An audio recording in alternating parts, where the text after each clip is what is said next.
Hey, welcome to Aaron Shores Prepping. I'm your host, Greg. Thank you for being here. Thank you for subscribing. Please continue to do so.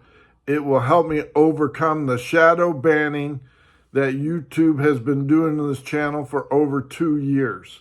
So I really appreciate it. Subscribe if you watch the video. Please subscribe. Leave your comments. Give me that thumbs up.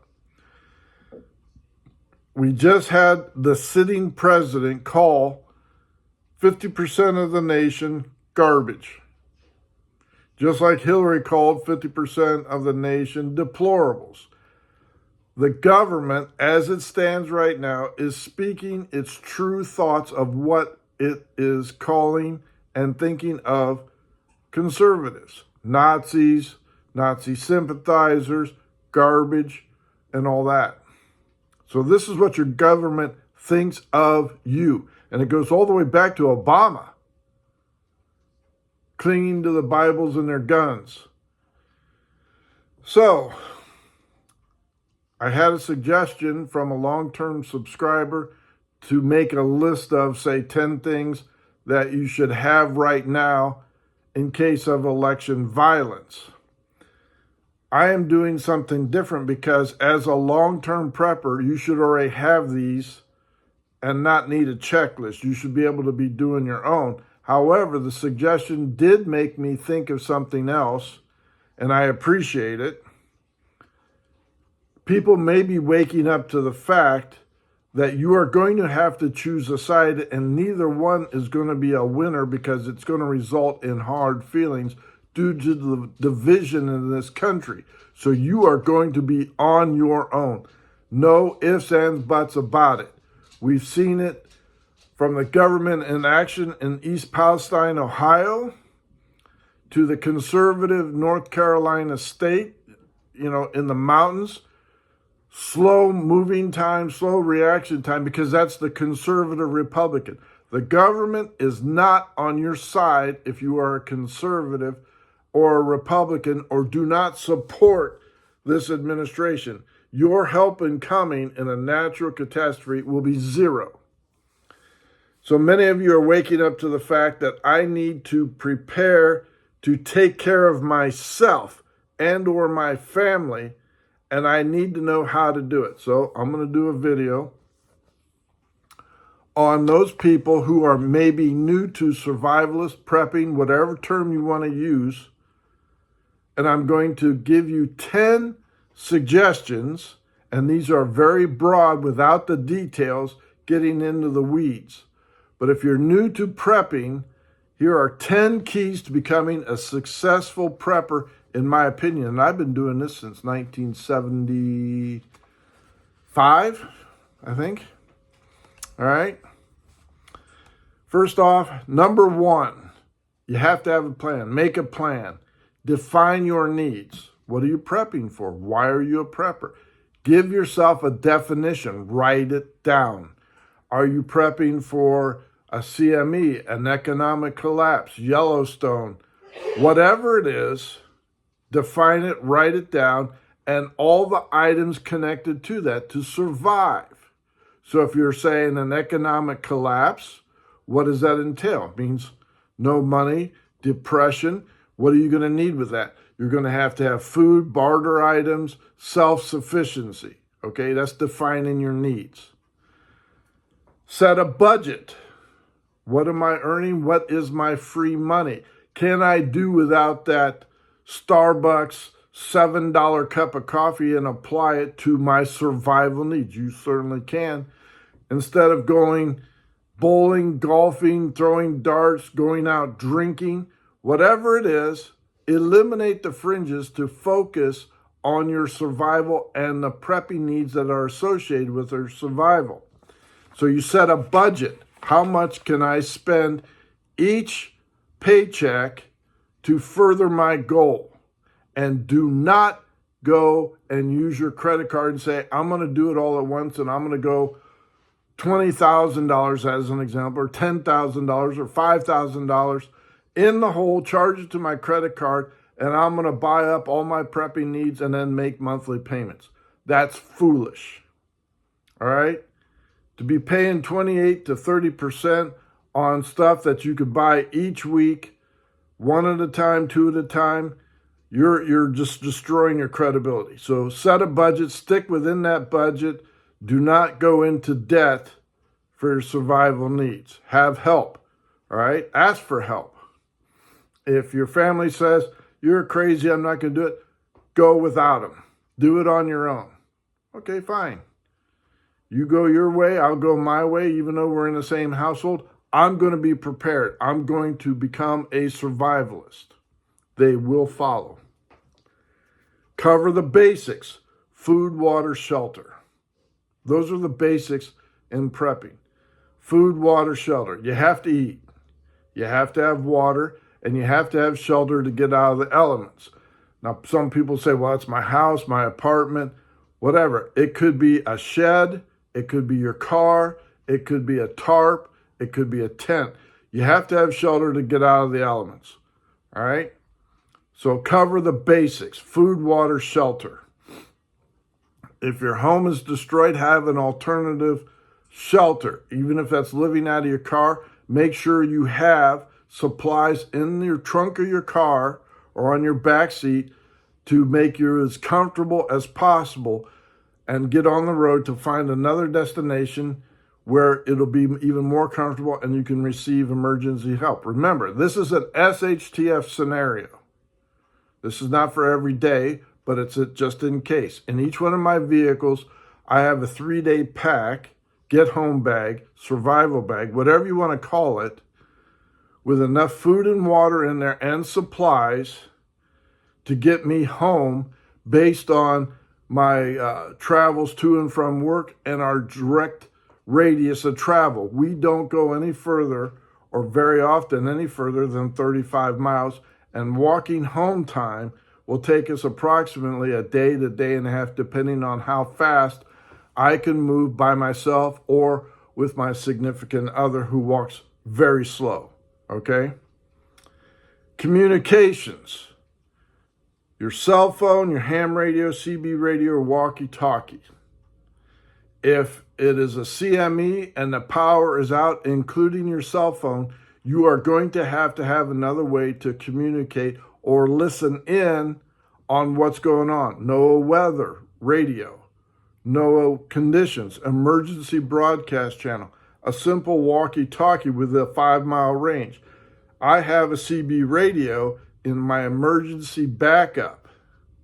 I also have a ham radio that is not set up, but it is in my emergency backup. I also have walkie-talkies that are charged, ready to go. So you're going to have to be able to communicate. You're also going to have to be able to listen. And you're also going to have a plan with your significant others as to what channel or channels you will be communicating on and listening to. Remember, this is an SHTF. You may be on your own. You may be in hostile territory, and you do not want to give away information about yourself or your family's safety. Listen. Silence is golden. Zip the lip and listen. Get your mindset into survival mode. As we have seen many, many times with this government and prior governments, if should a natural disaster happen, help is slow in coming, especially if it is from a Democrat administration and you are in a conservative state. You are last on the list, especially with all this woke nonsense with FEMA. Be prepared to survive on your own and get your mindset right by saying, okay, this is what just happened. Tornado, flood, civil war, CME, whatever it is. Your mindset goes into action and saying, this is what I'm going to do to survive. This is what I'm going to do to protect my family or friends. This is what I'm going to do, and I am prepared to do that. Get your mindset right instead of wringing your hands, saying, why isn't anybody here helping me? I'm waiting and no one's here to my rescue. You're going to be your own survivalist. You're going to be your own help. Be prepared to do that. Have a plan. Number 5, means of transportation. Wheels are faster than feet. So that if that means it's your car, make sure your car, it has oil and everything ready to go so you can beat feet and get out of harm's way. If your car is not operable due to a CME or it's broke down at the time, accidents happen, and it always happens at the worst possible time, have an alternative means of transportation. A bicycle, whether it's single or tandem for your family, bicycles, skateboards, whatever it is, as long as it's faster than feet, you could be riding horseback for all I care. As long as it's faster than feet, have a backup. We have 2 bicycles that we bought at a yard sale, at an auction. Cheap at the price, but perfectly good working condition. Help get out of harm's way. If you cannot move out of harm's way, you're going to die. If that means even walking, make sure your shoes fit. Make sure you can get out of harm's way. And if you can't walk 500 feet, I would start getting yourself up off that couch, out of that chair, off that bed, and start walking to move yourself out of harm's way. If there's a tornado coming down the road and it's a mile wide, you're going to have to cover a mile to get out of harm's way at the very minimum. If you can't walk a mile out of harm's way, you're taking your chances in your life in your own hands. I'm prepared to get out of harm's way. Cover your medical concerns. A lot of people are not healthy. We are the least healthy country in the world. Have over-the-counter meds. Make sure your prescriptions are up to date. Make sure you have prescriptions at hand and know where to get them. Eyewear, hearing aids. If your hearing aids needs a battery, have extra batteries on hand in your get-home bag or wherever that you could grab it. I have a collection of spy glasses, eyeglasses, cheaters, whatever you want to call them, from the drugstore that are on every shape and size and everything else to help you read.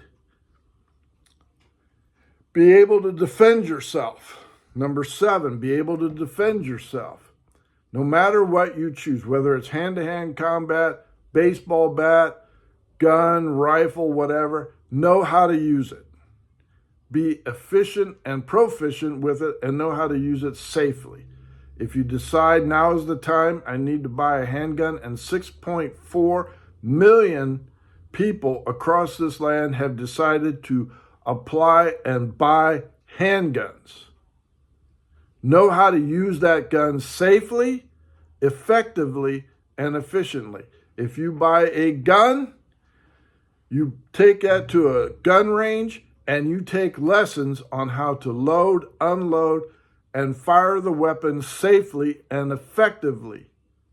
Pay for the lessons. It's worth it. If you decide, well, I'm just going to stick with a baseball bat, all right. Make sure you know how to swing that baseball bat, not just one and done, have it taken away from you, and use it. Whatever it is, know how to do it. I have been watching a lot of videos on hand-to-hand combat and how to break choke holds and everything else, and been practicing those. I'm too fat, too old to be getting on the ground wrestling with some punk kid. I'm not going to do it. Knives are very important, and I know how to use them, and believe me, knife fighting is extremely fast, extremely lethal, and you can either be effective with it or have it taken away from you and used against you. So if you pull it, you better be prepared to use it. You have that mindset. If you pull your gun, you better be prepared to use it. There are no prisoners in an SHTF. Period. If you decide to go with spray mace, make sure it's foam, it sticks to the attacker, and not blows back on you. If you pull it, you be prepared to push the button, pull the trigger, whatever it is. Have that mindset. Number 8, self-reliance. If you decide, well, there isn't a SHTF right now, I'm staying put, but I need to be prepared. Know how to grow your own food and raise your own food. It takes a minimum of at least 1 year cycle for growing food, period. Spring, winter, and fall. Know what to plant, when to plant, how it grows, how to fertilize it, and when you can expect to eat. Even the fastest growing vegetable, lettuce or radish, is 30 days. So it's not digging a hole, dropping seeds in, and saying, I'm eating tomorrow. You're a month out minimum. The rest of the stuff, tomatoes, watermelon, squashes, cucumbers, are all 60 to 90 days or longer before you can eat. So learn what to plant, what to grow, where it grows, what type of soil, how much water, and everything else. Raising chickens, which I did do and had to get rid of them before I moved here, is not that difficult. Food, water, and shelter, protection from predators, and 6 months you'll be having eggs, and you'll be able to harvest chickens for meat should you decide to do that. But you need to know what to have, what to do, and how to take care of said livestock, okay? So self-reliance is a priority in doing that. You have to experience it, you have to read about it, and you have to have the knowledge, which means reading books, watching videos, or both. And I'm a big fan of having physical books on hand as a reference, because if we have no power, no internet, you're lost if you're relying on the internet for your education. Get some books, build your library. Number 9, be prepared to cooperate with other people. And when I say that, don't be forced into a situation where you say, I can't stand that guy up the road, but out of necessity, I have to give him 50% of what I have in order to, survive and be a part of his group and follow his orders. Be prepared to cooperate with people of like-minded thinking and nature. And there's a lot of questions, well, how do I form a group and everything else? You could tell by simple signs. If they're flying a political flag that you align with, that's a pretty good indication. Yard signs are another good indication. Other posts, if they are on social media, look at their posts. You don't need to tell them everything that you have. You don't need to show them everything that you have stocked up or anything else. But you can have conversations saying, what if this happens? What if that happens? And don't go freaking out people saying the end of the world is coming. No, just say, look, can we have a group of cooperation agreed upon that if I need help, and it has to be close, if I need help, you'll help me and I'll help you. It's friendship. Simple as that. But they have to be reliable. So be prepared to cooperate. And finally, number 10, learn your basic medicals. CPR, ACE bandages, splints, over-the-counter medicines. What is the signs of infection and how do you combat it? Sanitation. Suddenly your toilet isn't working anymore. What are you going to do? Suddenly you see, well, I got a cut and now it's becoming discolored and I see a red line going up my arm or my leg or wherever it's at. What does that indicate? Blood poisoning. Read and learn basic CPR. Read and learn, how to apply medicines and the signs of infection, sanitation, and everything else. Stock up on gauzes, bandages, over-the-counter medications. If you have some supplies of advanced nature and say, well, I have no idea how to do a catheter or an IV or anything else, don't throw it away. Save on to it because maybe you don't have the knowledge, but maybe that person up the street is a doctor, a vet, an RN, LPN that may know how to do a catheter or an IV or flush a wound and sterilize it and fix it. So be prepared to be your own doctor in an SHTF. SHTF. Right now, if something happens, you go to a doctor. But I highly recommend that you watch some videos, get you some first aid books, and learn the basics of CPR. You may have to become your own doctor. Now, I realize this is a very broad category, and I didn't give you specific items like, well, you need batteries, kerosene, dehydrated food and everything else. This is very basics. In order to move into that next one, you have to have a plan, write it down, and then all the items that go with it, and staying in with your budget. Right now, there is no 911, but that doesn't mean it won't happen tomorrow. That doesn't mean it won't happen 5 years from now. So you have time while you're still upright, breathing, and you have not assumed room temperature. Once you've assumed room temperature, it's too late. You're going to face God, and you're going to have to answer for what you did here while you're alive. The biggest prepping thing is for your soul for eternity. You get yourself right with God. Ask for repentance. Ask for forgiveness of your sins through repentance. Get baptized, submerged in water. That's the biggest thing I can tell you to do for your survival for eternity. Thank you very much for liking and subscribing. Greg out.